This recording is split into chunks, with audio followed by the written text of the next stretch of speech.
شمس الدین سعدوی رحمۃ اللہ علیہ فرماتے ہیں، سالک جب اطاعت شیخ کی منزل سے کامیابی کے ساتھ گزر جائے تو اسے سلوک و معرفت کے تمام مراتب حاصل ہو جاتے ہیں، کیونکہ اطاعت شیخ عین اطاعت خدا اور رسول صلی اللہ علیہ وآلہ وسلم ہے۔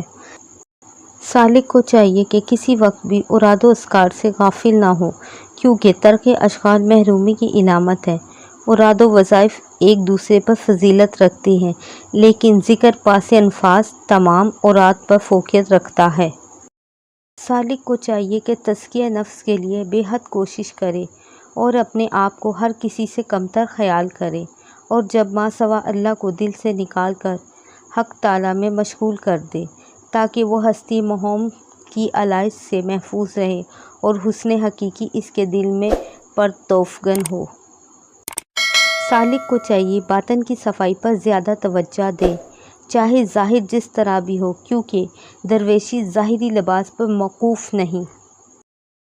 سالک کو امور شریعت میں فراوان کوشش کرنی چاہیے، کیونکہ شریعت ہی طریقت اور حقیقت کا زینہ ہے۔